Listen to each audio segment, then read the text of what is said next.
আসসালামু আলাইকুম ভাইয়া আপুরা, যে যেখান থেকে আমার ভিডিওটি দেখতেছেন আশা করি সব ভালো আছেন, সুস্থ আছেন। আলহামদুলিল্লাহ আমিও ভালো আছি। আজ করব দারুণ স্বাদে দুটি ভর্তার রেসিপি, তাও আবার গরুর মাংসের ভর্তার রেসিপি। ও সাথে করব পাকনা পাকনা লাল মরিচের ভর্তা। এখন আমি গরুর মাংসের পিসটা ছোট ছোট পিস করে কেটে নিব।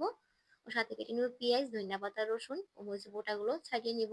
তো এই যে আমি গরুর মাংসটা কেটে নিছি, পেঁয়াজ ধনিয়া পাতাগুলো কেটে নিছি।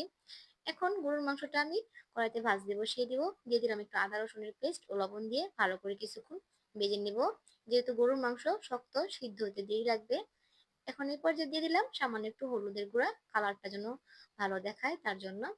এখন দিয়ে দিব পাকনা কয়েকটা লাল মরিচ ও দিয়ে দিলাম কয়েক কোয়া রসুন ও পেঁয়াজ।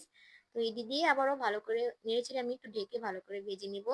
কারণ যেহেতু গরুর মাংস একটু শক্ত থাকে, এখানে আমি কোনো পানি ইউজ করিনি, অল্প আছে ঢেকে ঢেকেই সিদ্ধ করে গরুর মাংসটা আমি ভালো করে ভেজে নিছি।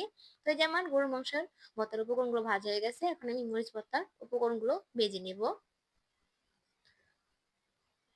তোমার সব ভর্তার উপকরণগুলো ভাজা শেষ, এখন আমি পাটাতে দলে ভর্তাগুলো বানিয়ে নিব। তো আপনারা চাইলে এটা ব্লেন্ডারও ব্লেন্ড করে ভর্তাটা বানিয়ে নিতে পারেন, কিন্তু পাটাতে এক স্বাদ, ব্লেন্ডারে আরেক স্বাদ। প্রথমে আমি গরুর মাংস ভর্তাটা বানিয়ে নিতেছি। তা আমার মতন আপনারাও কারা কারা ভর্তা লাভার আছেন কমেন্টে অবশ্যই বলে যাবেন।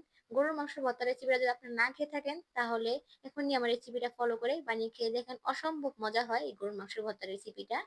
তো যেমন কিছুটা ধনিয়া পাতা ও সরিষার তেল অ্যাড করে দিলাম মাংসটাতে স্বাদটা বাড়ানোর জন্য। এখন একটু গুড় গুড় করে ডেকোরেশন করে নিব। এখানে আমি মরিচ ভর্তাটাও বানিয়ে নিব।